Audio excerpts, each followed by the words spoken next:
Okay. Well, thanks everyone for joining us today. My name is Jen Bentley and I'm the Alumni Engagement Officer for the Faculty of Health. I'd like to begin though by acknowledging that much of the work of the University of Waterloo takes place on the traditional territory of the neutral Anishinaabe and Haudenosaunee peoples. Our main campus is situated on the Haldeman Tract, the land granted to the Six Nations that includes 6 miles on each side of the Grand River. Our active work toward reconciliation takes place across our campuses through research, learning, teaching, and community building, and is centralized within the Office of Indigenous Relations. Here in the Faculty of Health, we are fortunate to have Indigenous Knowledge Keeper Elder Henry with us to support us in our learning and creating many opportunities for learning and growth as a community. I'm excited to welcome you all, though, to our first Alumni Office Hour session of the winter term, featuring alumnus Ammar Bookwala. Bringing alumni back to connect with our students is an important priority for both the Faculty of Health and the broader university. Alumni are able to share their stories and show students what's possible for them in their futures. The success that they've had and the stories they share help to shine a light on a path that's for students who might be wondering what their own future might look like. We host these Alumni Office Hour events every term.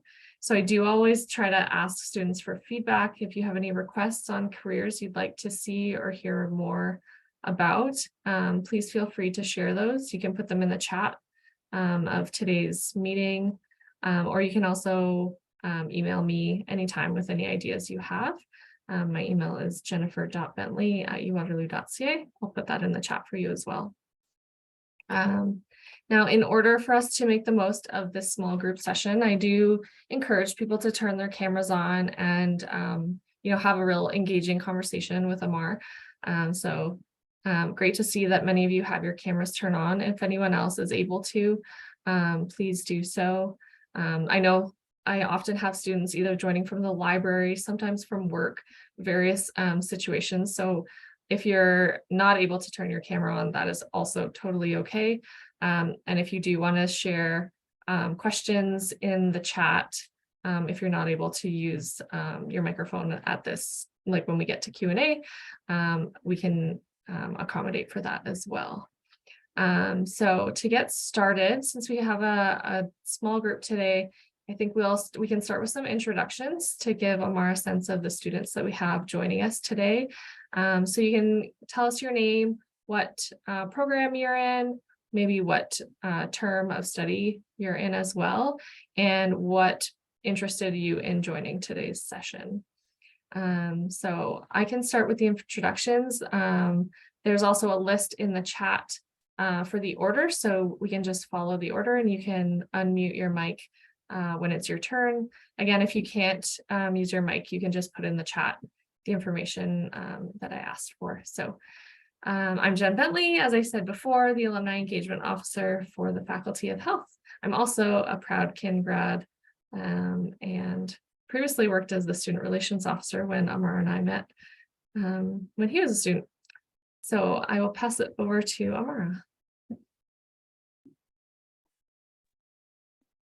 Oh, it's my introduction, sorry.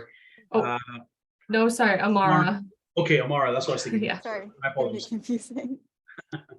I'm Amara. I'm a second-year health science student at the University of Waterloo. I'm currently on my co-op term as the Alumni Advancement Assistant for the Faculty of Health. So yeah, it's so nice to meet you all. Thanks, Amara. I guess I'll pass the torch onward. My name is Mariana, and I'm the Alumni Advancement Assistant here within the Faculty of Health, the second one, as well as a fourth-year Recreation, Sport Business, and Legal Studies student. So it is a pleasure to be here, and I'm looking forward to learning a little bit more about Amar and his future career path.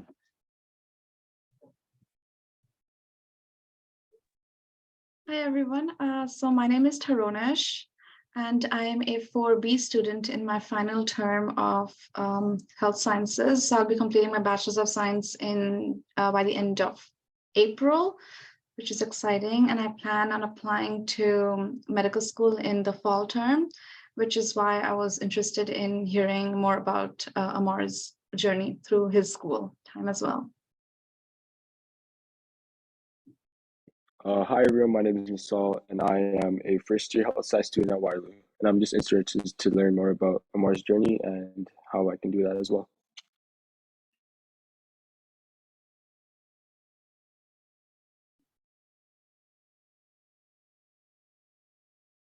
Sarah, I can't hear you.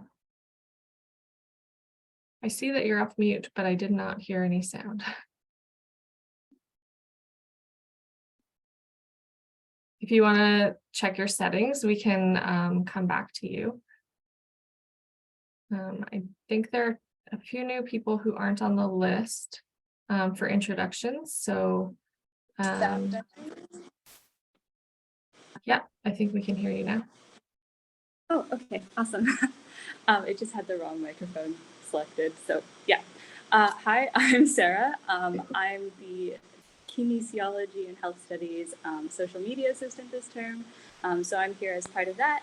I'm also a second year kin student, and I am personally interested in going into the medical field. So this is very interesting to me as well.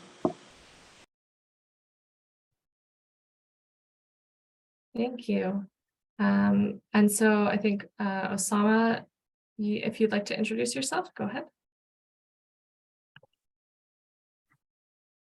Yeah, sure. Yeah, good afternoon, everyone. Yeah, my name is Osama Zaytoun. I'm medical doctor by profession, an international medical graduate from abroad, and I'm currently pursuing a PhD in public health sciences here at University of Waterloo.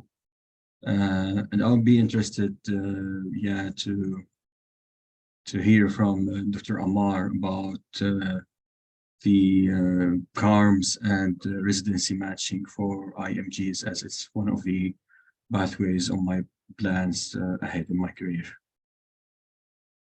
Fantastic, thanks. Is it Elion? Yes, hello. Hi, my name is Elion. I'm actually a recent grad from the health studies program. I think it's called health sciences now. Yeah, I currently work in health tech, but I just, wanted to learn more about more conventional health careers, I guess. Yeah. Fantastic. Well, thanks everyone for joining us. And Amar, I will pass it over to you to introduce and then walk us through your journey from Waterloo to today.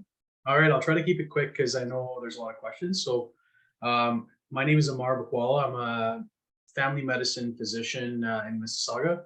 So my journey actually started, I had a sports injury in high school, and I kind of discovered kin through that. And then I was lucky enough to get selected at the University of Waterloo for kin class of 2013. I did the co-op program there. I was super involved in faculty, res life, and a lot of different things, and really had a fantastic 5 years. I always tell people that my 5 years at Waterloo were 5 of the best years of my life. After that, I was lucky enough to get into the University of Ottawa for medical school. Did my medical school training there, and then I followed up with, while I was going through medical school, I was exploring a lot of different options, and my sort of kin background kind of influenced me towards searching for a career in primary care, because I'm very interested in meeting people, making relationships with people, and helping them achieve their goals. And I thought kinesiology was where I first really discovered that interest. So I ended up doing primary care. I was at the Mississauga Hospital at the university, through the University of Toronto, for residency. And I did my areas of interest were geriatrics and palliative care. So I ended up finishing in 2019, started a family, well, I didn't start, I took over a family practice at Streetsville Medical, which is in Mississauga. Been working there for the last 3 years. And I'm also a palliative care physician, like part-time at Cradle-to-Grave Hospital. I was doing some mental health work there as well, but I recently had to give that up.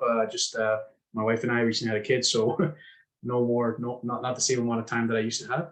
And I'm also a long-term care physician, so I work for a couple of long-term care homes. So I am essentially like the family doctor for the long-term care residents. And during COVID, I was involved in a lot of COVID stuff, which was interesting. So I was one of the, I don't know if you guys are familiar with the Credit Valley drive-through. but I was one of the physicians there doing like the COVID assessments. So that was fun. Yeah, that brings me to here. And yeah, it's I guess we can start by just maybe some questions based on what the group wants, and then I can kind of gauge the discussion from there. Sure, that's great. Thanks for sharing that. I know I'm hoping someone will ask this question, but I'm definitely curious on how you balance all of these different roles. But if anyone has a question that they'd like to start off with, happy for you to raise your hand using the that feature under reactions is the raise hand button. So invite you to ask away. Or maybe, I don't know, Amar, if you want to start with my question about how you balance these different roles that you take on. Yeah, so for me, variety is the spice of life. I could never see myself doing like one thing. That's also like, I mean, that was also, Jen, if you remember me on campus, I was involved in everything. Because I think that that's what gives me interest. So for me, I like to have different roles. I'm very mindful of, how much I commit, because I also have a young family and stuff. But the best thing about family medicine, one of the biggest reasons I chose it, is it's family medicine. So there is a lot of emphasis on, work-life balance. I have supportive colleagues. We try to cover each other. My family practice is fantastic, so I was very lucky to get a role there. And also with the long-term cares, I work with some friends as well that from medical school days. So that kind of helps me because we essentially cover for each other and have each other's back. I think that's super important. And yeah, like just taking time for things that are important. So one of the most important things I learned, one of the most important things I learned at my time at Waterloo was the PAC gym, right, in CIF. So I spent a lot of time there with my classmates, and it built good habits. So I still try to work out regularly. I believe like health and fitness is a big part. Like you have to practice what you preach. So I still make time for that. And yeah, like I still, spend time with friends and loved ones and things like that. And the one advantage is I'm also working close to my home where my parents are and stuff. So it's easier to kind of adjust. Definitely there are some challenges. Like it's hard to just pick up and go, right? But I'd argue that it's kind of a sacrifice you should be we should be aware of when we choose this career path. There's also flexibility. Like let's say, for example, you wanted to, pick up and go and work somewhere abroad for like 3 months of the year. You can do emergency medicine. But for me, family medicine was the kind of best fit with my lifestyle. I anticipated, having roots, being part of the community, and it's something that brings me joy. I also think trying to figure out what your why is, right? So everyone, like especially when I was younger, I was very focused on wanting to get here. I need to get here. Once you finally get there, you kind of realize like what's the point of all of this, and what is your why? What makes you tick? For me, it actually was something I discovered when I was a kinesiologist, which was working with people to achieve their healthcare goals. And I really enjoy that. And that's the biggest reason I picked family medicine, because I have the same sort of patient roster that I'm responsible for, and I see them grow over many years, like from cradle to grave. So I see babies, I see people towards the end stage of life. So for me, that's another reason that I'm motivated to work. I think that's the most important thing, because ultimately that's what prevents burnout. Because otherwise, it's a very challenging career. There's a lot of things that are asked of you, but if you have your why as to why you're interested in a career in medicine, it really helps.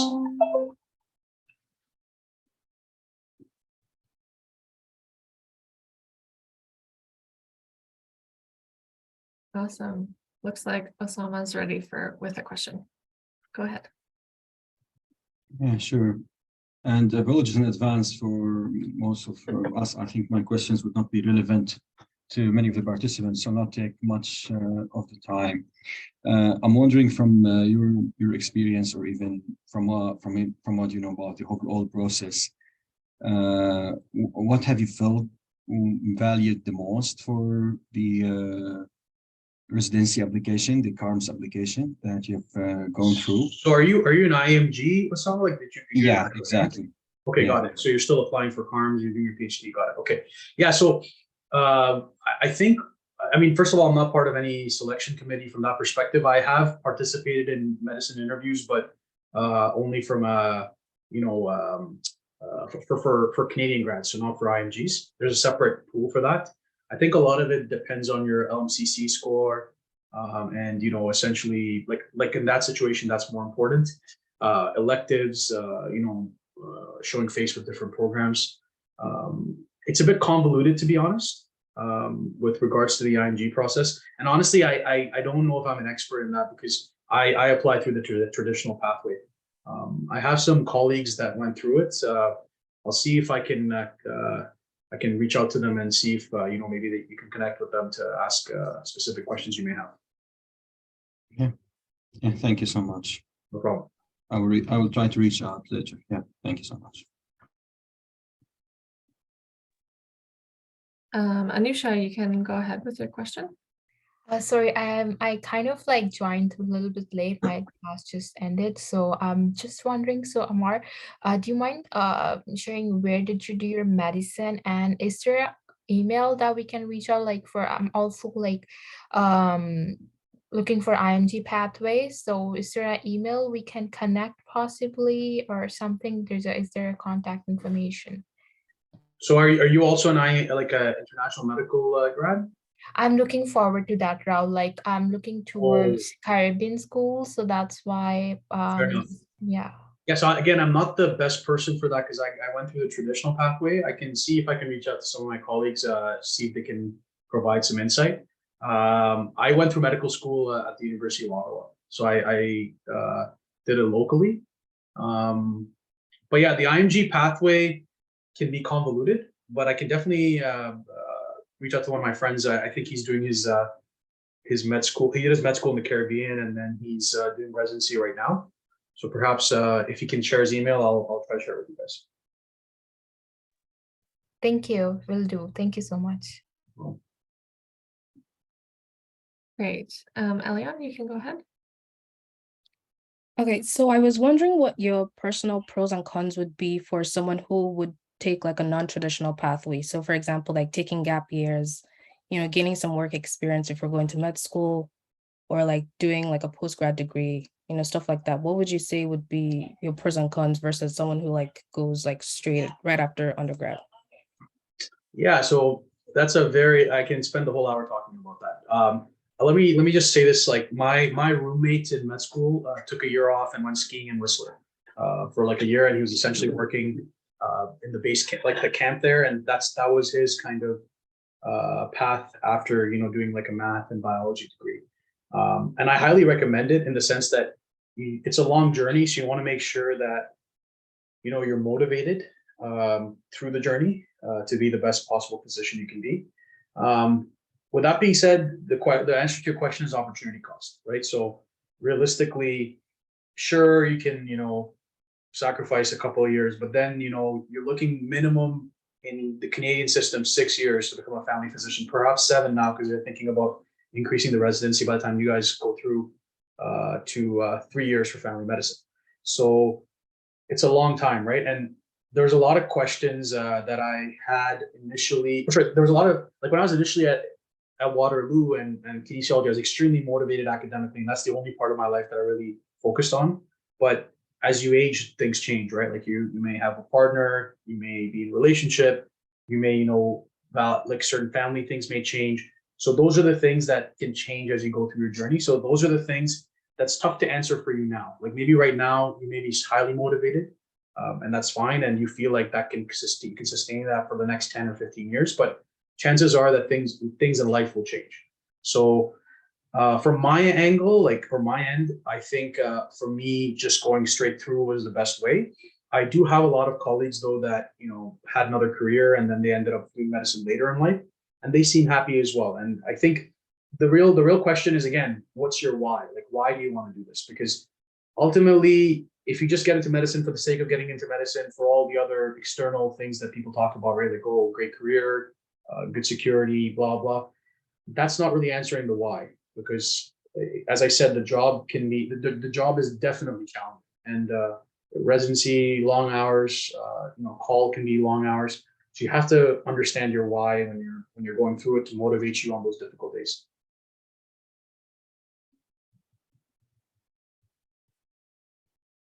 Thanks, Amar. Osama, did you have another question? Yeah, just a small note to Nusha. Like, yeah, and I'm not sure, but the point just came in my mind, and I think it would be relevant to, yeah, this, if she, because she was discussing the idea of attending med school in the Caribbean, and yeah, I would I can, like, I've known some people who attended school from in the Caribbean, and I can, like, if she is interested in contacting some of these people, I would be like, yeah, more than happy to supply this information. But just a piece of advice from my simple experience is that if you are interested about going that track and going through the Caribbean, completing the residency in the US would be a more open option with further opportunities than than completing the residency in Canada in terms of number of opportunities that can be available. I agree with Osama there. Thank you, Selma, for your kind concern. I think we're in the same class. Our class just ended with Dr. RMS, but I'll connect you with the shortly with you as well. Thank you so much for your kind guidance. So wonderful to see people networking within the group, not just the speaker, but students as well. So great example setting here. Okay, Taronesh, you have a question. Yes, I did. Thank you. So my question was specifically about, because I do plan on taking like the traditional, like the route that you are talking about. I plan on applying to Canadian medical schools in the fall term, which is in October, because that's when the application is due. So what are your what is something that you recommend that would something that would stand out on the application, or something that you would put on the application to make yourself stand out, to make the application just a little bit better? Good question. Honestly, it's tough, right?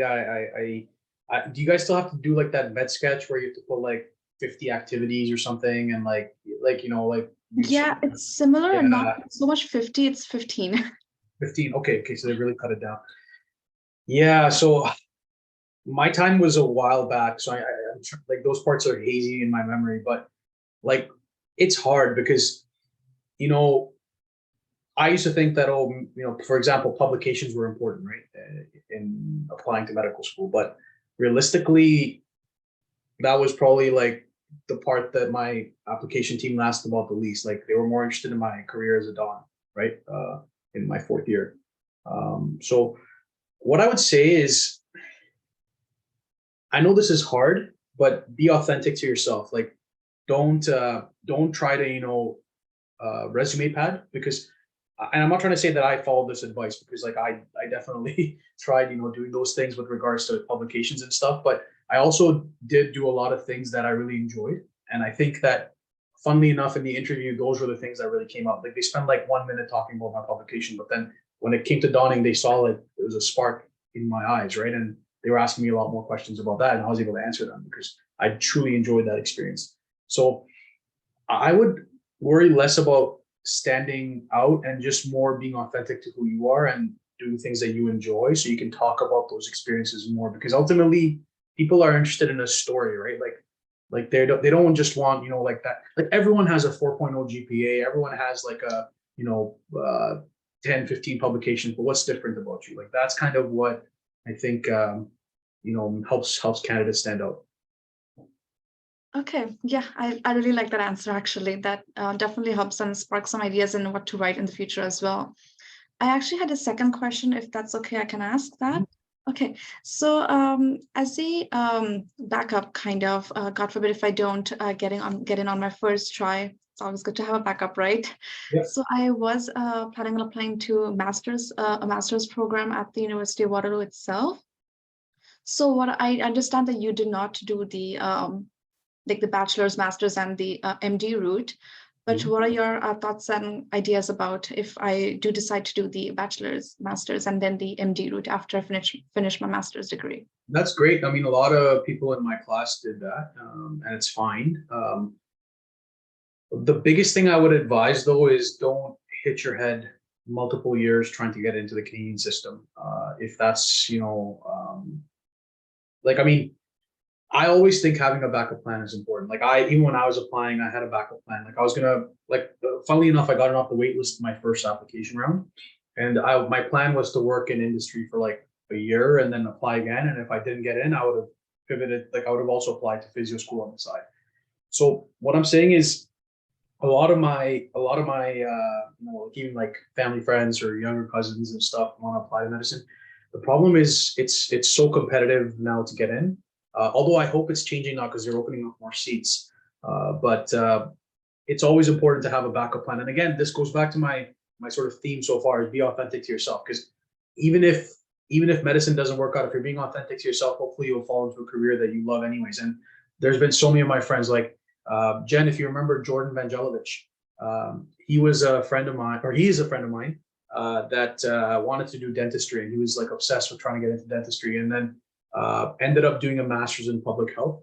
And he's doing some amazing work right now in the States and in Montana with indigenous populations. And he kind of fell into this role. And it was he just kept on finding what he loved. And he found this role and he's doing some really, really cool research with them. So, and doing really well. So, I mean, it's not, sometimes, the first plan is not necessarily, the best plan. Like sometimes you fall into other things, but again, the only way you can do that is being authentic to who you are. So that's my biggest advice for anyone trying to apply for this field. Okay, thank you very much for that. I appreciate it.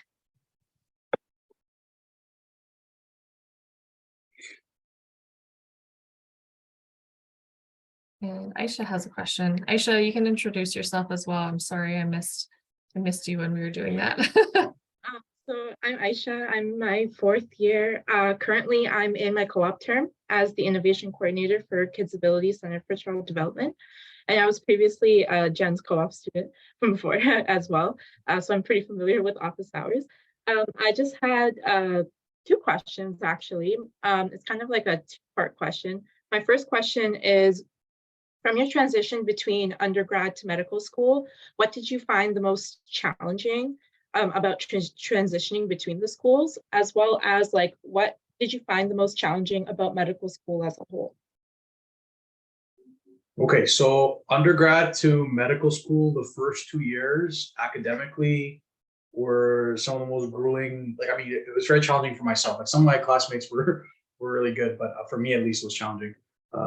So it's like the way I describe it is in undergrad, you can take material in like little by little and it's okay. And you can, afford to take some time off or whatever. But like in med school, it's literally like a water hose at full blast coming at you constantly. And it was the first time in my life I'd go into exams and I wasn't really prepared. So one of the things that was hard for me was I was used to, of course, being, a top student and stuff. But I was like, okay, I can't continue doing continue trying to go for like 99s or 100s or whatever. Like, not that I got those, but I mean, like I can't continue to try to aim for those things because I also need to focus on my mental health. So I was able to really I had to kind of pivot and become more of an adult learner and understand, okay, like I may not get all the nitty gritty detail, but let's get the major concepts. So it was less. So in undergrad, my learning style was more about how can I get the highest possible mark on this exam. As a medical student learner, it was more about how can I learn the most salient information to serve my patients. So i.e. like how to work on that. The second part was what Aisha? What did you find the most challenging about medical school as a whole? Oh, as a whole. Academically or socially? Yeah, so I mean, I don't know, like I actually really, I feel like my medical school journey was definitely tough. Like there was like, call and the emotional sort of turmoil. Like, the funny thing is you think you get into medical school, you think, oh, I made it, the journey's over. It's not, it just starts and it only gets harder. So I think that was one thing that I found was a little bit difficult at sometimes. not knowing what I wanted to do, because when I initially went in, I was like, oh, maybe I want to do this, maybe I want to do that. So just kind of having that anxiety of like, okay, what's my specialty of choice? So those were the things that I found were hard. But what's funny is now when I reflect back on those times, they weren't that hard. Like, it's just, everything kind of falls into place and you end up where you're always supposed to be. Yeah, I think just having, a positive outlook is the most important thing. And, again, what I said earlier, knowing your why and staying true to that to the best of your ability. But in medical school is definitely challenging, don't get me wrong, but I don't think it's anything that's, undoable. Like, I think anyone can do it as long as they're willing to work hard. So it's just a matter of, putting yourself in a position to succeed. Thank you.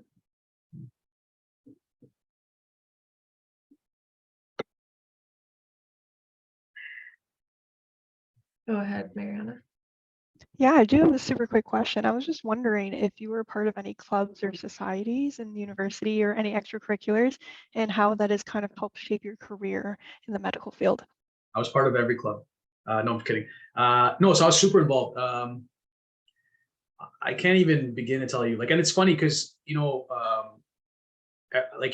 I was thinking that I needed to do medicine-based clubs and stuff. I was not involved in medicine-based clubs. I was like, so one of my favorite experiences was being a student ambassador, where I do campus tours. Really helped improve my public speaking and confidence skills in front of people.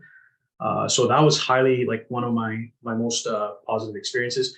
My favorite experience by far at Waterloo was being a residence life don in my 4th year. So I really, really enjoyed that. And I was involved in a lot of different committees through donning. I don't know if any of you guys are dons, but you get a lot of, essentially you kind of get sucked into the don life, which was fun.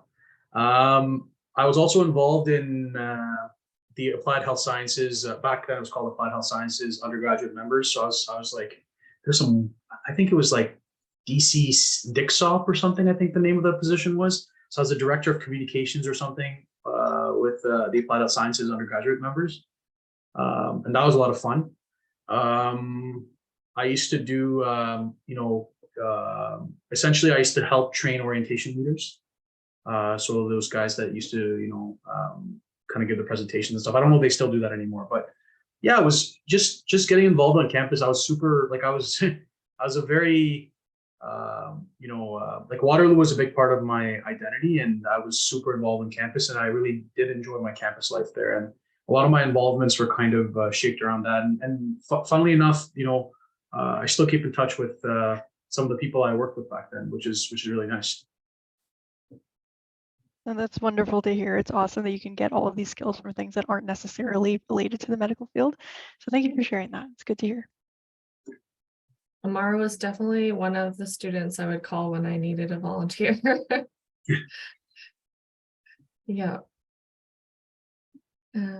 Great. Oh, Sarah has a question. Go ahead. I was just wondering, you kind of briefly mentioned it earlier, but what made you decide on family medicine over other sorts of other specialties that were presented to you? And did you always want to do family medicine, or was that something you decided on later? Yeah.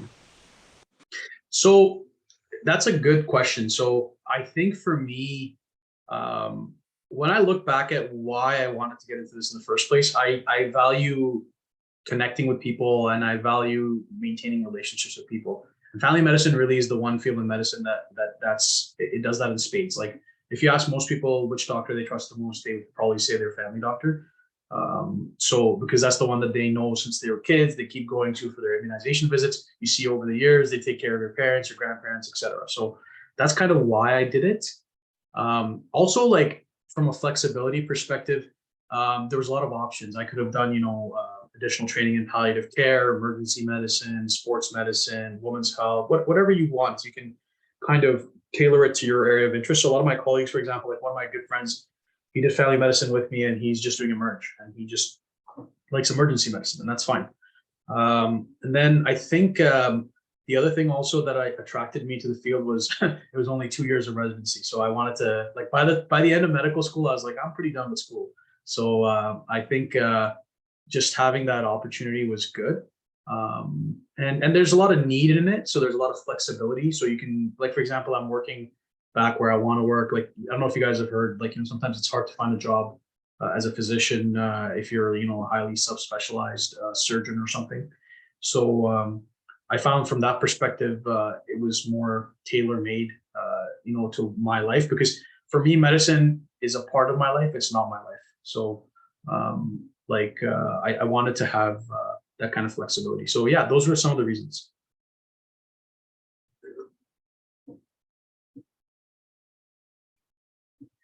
Great, thanks. Oh, and Amara has a question. Are there any expectations that you had, either like positive or negative, that were about being a physician that turned out to be different from reality? Yeah, so when I was in undergrad, I thought I'd be fixing a lot of people's problems, which is not true. You're kind of just along with them for the journey, and you're supporting them to the point where they can make a concerted effort to make a change. And that's when you're able to, kind of help them navigate, different ways that they can achieve the best possible version of themselves. So I'll give you an example, like addictions, for example, right? Like I have a portion of my practice, addictions to various substances, like whether it's hard drugs or, opioids or, alcohol. I was just thinking, okay, I'm a doctor. I can give them a pill, it'll make them go away, make the issues go away. But the issues are so multifactorial, right? So I'm sure the Faculty of Health definitely believes in this, and I'm sure you guys learn about it in health studies or health sciences now, the social determinants of health. And a lot of your health is essentially kind of a situation of your circumstance. So, related to your circumstance. So for me, that was something that I kind of gained exposure to in undergrad, but really didn't see till I became a practicing physician. So kind of, adjusting my expectations was important, because I was like, sometimes it can be frustrating when you're trying to fix a problem and the person is not engaged in your plan, and you sometimes can get frustrated that the person's like, you're coming to me for advice. Why aren't you listening to me? But you have to realize that, it's not, people will come to you as and when they're ready to come to you. And it's important for you to meet them where they are and try to help them at their point. So some of the people that I think really helped me with that, I don't know if you guys are familiar with Naheed Dosani. He's a palliative care for the homeless physician. So I had a chance to do an elective with him, and he's one of those, they've had like a couple of series on him on CBC, and essentially he drives around Toronto and works in homeless shelters and just kind of goes and delivers palliative care to the homeless. And so for me, that was my first sort of experience with, like, okay, you're going to where the people are and your outcomes are very different. Like, for example, something like arranging home care, right? Like, let's say, for example, if I were to arrange home care for someone, that implies that they have a fixed address. These people don't have fixed addresses. So for them, like, not having a home significantly impacts their care. So you have to kind of adjust your expectations. So that was also the excitement of family medicine, because sometimes, especially medicine, everything's very algorithmic. You think it's a creative field, it's really not. It's very algorithmic, but how can you be creative with the algorithms to provide the best possible care to patients? So that was something that I found was not exactly what I expected. And initially it was frustrating, but it ended up being one of the most fulfilling aspects of the field for me.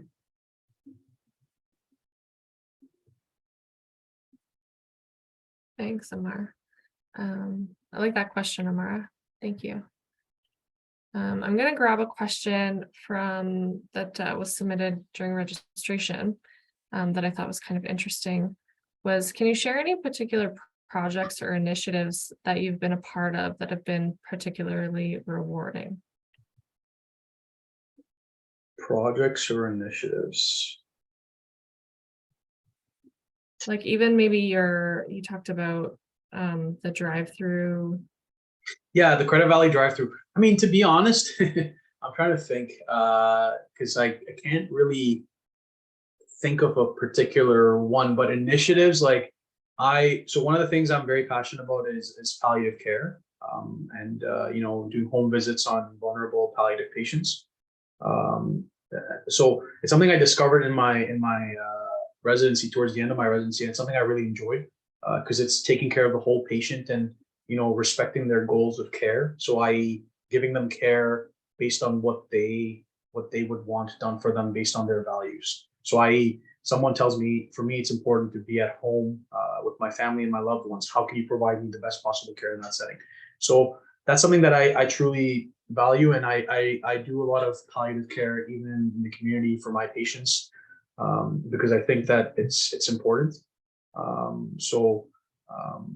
For me, that's something that I always try to champion in my clinic, and support colleagues that have questions, and work on interesting consults with them, because for me, I think it's a big part of family medicine. So yeah, that's something that I'm very passionate about, and it kind of brings me, in a weird way, it's interesting, because I actually started off my career doing working full-time at the Credit Valley Hospital, but then I found that doing full-time palliative care was burned me out a little bit. But what I find extremely rewarding was caring for my own patients, as they go through those journeys, and helping them during the most difficult time of their life. So for me, that's super important, and something that I'm very passionate about. Thank you. I just always wait to see if someone wants to jump in with a question before I ask something new. But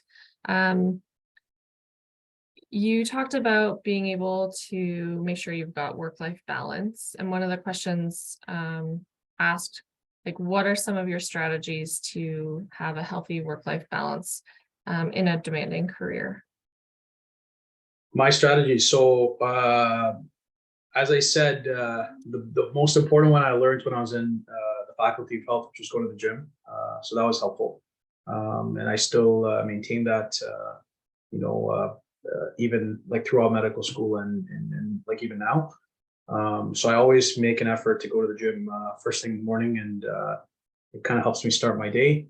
I think also kind of making time for the important things, right? And cutting out the things that aren't so important, like a lot of wasted time. So I still like watch a lot of Netflix and TV shows and things like that. So you kind of lose that time, unfortunately, but it's all good. So just kind of focusing on what's important, prioritizing what's important. Yeah, and also for me, I'm the kind of person that likes.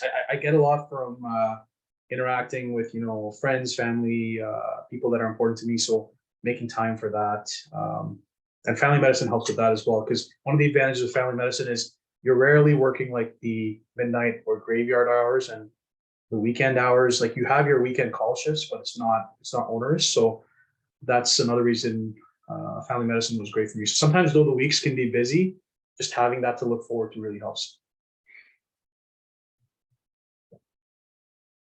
Thanks. Taronish, did you have another question? Yeah, I did. More of a comment, actually. So I'm also from Mississauga, like the Cradle Valley side as well. So it's really cool to learn that you also worked in like that aspect of Mississauga as well. So that's interesting to know. Thank you. Yeah. No, I grew up in this area. So I went to John Fraser Secondary, which is the school on it's right on that area. So I used to volunteer. Yeah. I went to religion classes when I was like 9-10 years old to John Fraser. Yeah. Great. Let's see. Oh, good. I love when students have questions. Anusha, you can go ahead. Hi, Amar. I have a question. So when you apply to Ottawa, or I'm not sure what the general stats for Ottawa is like, but I have heard that Ottawa is very stringent on like GPA and looking for like 4 GPA and stuff like that. Is it really true, or the people with lower than that GPA were able to get in? I'm not entirely sure, but that's what I've heard. Yeah. So Ottawa is very focused on GPA. I think, do they need the MCAT now? I think that was changing during the time I was going through. No, they don't. Oh, they don't need the MCAT. Okay, good. Well, yeah. So Ottawa is like very, very kind of tailored towards those students. Yeah, my average, like I can't remember. I think it was like 3.98 or something was the average GPA in my class. So it was like ridiculous. I don't think they're doing themselves any favors by attracting students like that, but unfortunately, it's just that competitive right now. So I don't know if things have changed since I applied. Yeah, thank you for sharing your views on that.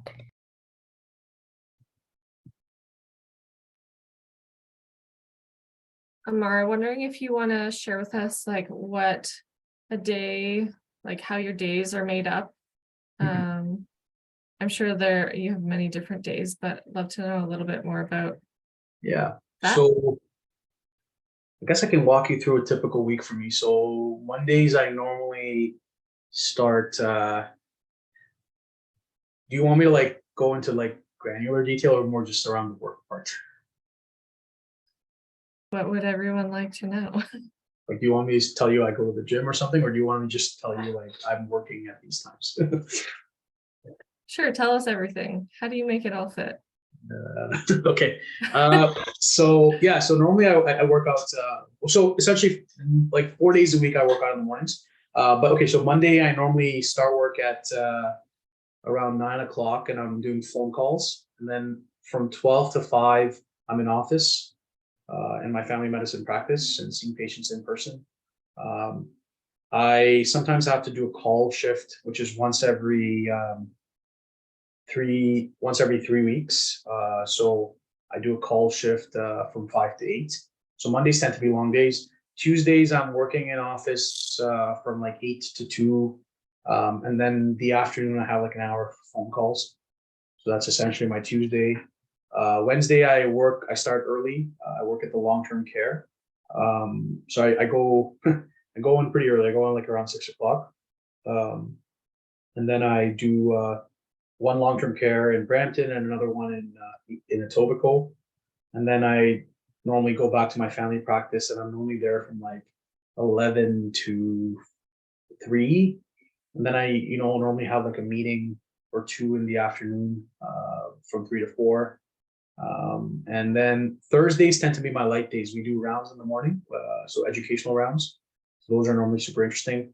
And then I do like a quick day of virtual calls, like 9 to 12, and then I have the afternoon off, which is nice. And I use the afternoon more for like, catching up on life, banking stuff, or, meetings or whatever. So that normally is Thursday. And then Fridays I work from 9 to 1. And normally I have the afternoons off. So the latter part of my week is relatively light, which is good. I have like the odd call shift on Saturdays, which I have to throw in. I randomly like to work at an urgent care as well, in Waterloo actually. So I drive down to Waterloo for that. So yeah, so I do the odd shift there every now and then. And then when I'm on call for long-term care, essentially that's like from 5 p.m. to 8 a.m. I'm on call for anything and everything. And then sometimes I have to go in, if someone passes away, I have to do a death certificate, things like that. So yeah, like honestly, it's not too bad. Like it's more just, making sure you're on time for things. And the problem is the second like you're late for one thing, then the rest just all falls apart. So that's the one, like you have to be pretty regimented from that perspective. But for me, I enjoy it. Like it's just how I live my life. But some of my colleagues don't like doing the things that I do. Like one of my friends, he always starts work at 12 because he just can't wake up in the morning. So everyone's different. It's interesting to hear like that you have that kind of flexibility to build your schedule around, what works best for you and building in all these different pieces. Yeah, ultimately the idea is you have to service your practice, right? So there's expectations around that, and making sure you're available and stuff. But as long as you make that work, however it may be, it should be fine. Like for example, like I don't really have like a lunch. Like I don't take lunch. I just kind of work through, and then I go from one thing to another. And just that works for me. But some people like to have their 1 hour lunches, and that's fine. Yeah. It's just really cool to hear like how you can make it suit you as a person. Yeah. Okay, I'm just keeping an eye on the time, and I know that Sarah has requested that we take a screenshot for her to use. Sarah, do you want to explain it? What you'd like to do? Yeah, so this screenshot will just be for the KHS Twitter account, just to show like, hey, this event happened, it was very cool. If you're not comfortable being in the photo, that's totally fine. You can just turn off your camera. Yeah, if you would like to be in the photo, then smile, look nice. Wonderful.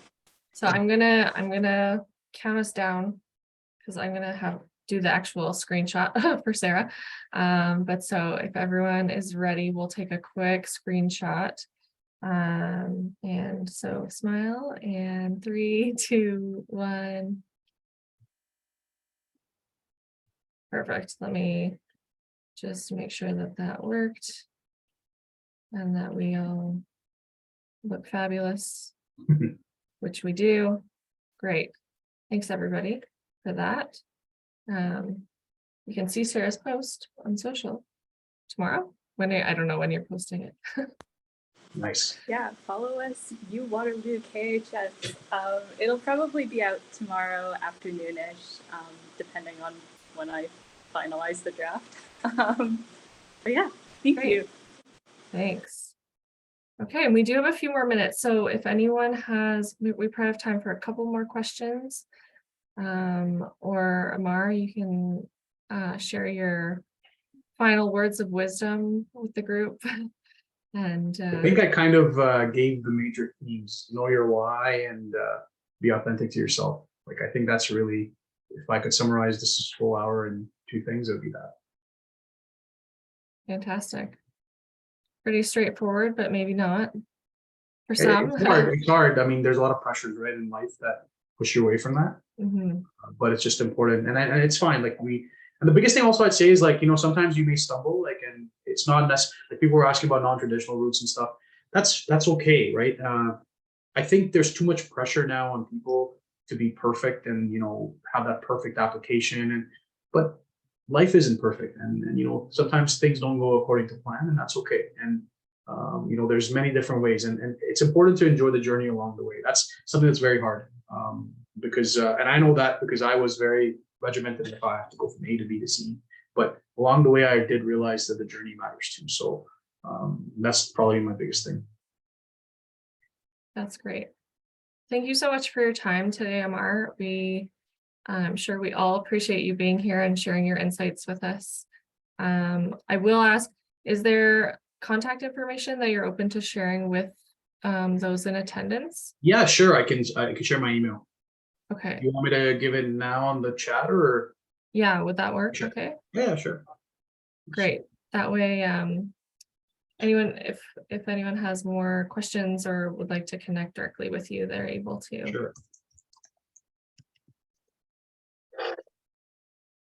Okay, so I'll give everyone a second to grab that before we close the meeting, but thank you all for being here. Again, if you have ideas or careers that you'd love to learn more about, I'm open to all suggestions and finding alumni to speak at future alumni office hour sessions. So please feel free to share those in the chat, or I'll put my email here as well in case you ever want to reach out to me. But thank you all for being here and asking great questions and giving Amar a great experience and opportunity to connect with our students. And Amar, thank you for being here for our students. Thank you for the opportunity. That's great. Well, thank you everyone, and have a wonderful evening, and hopefully we get some nice pretty snow tomorrow. If you like that sort of thing. Maybe not everyone does. Thank you very much for your time. It was really wonderful, the meeting. Thank you very much. My pleasure. My pleasure. Thank you. Bye. My pleasure. Thank you. Take care. Take care.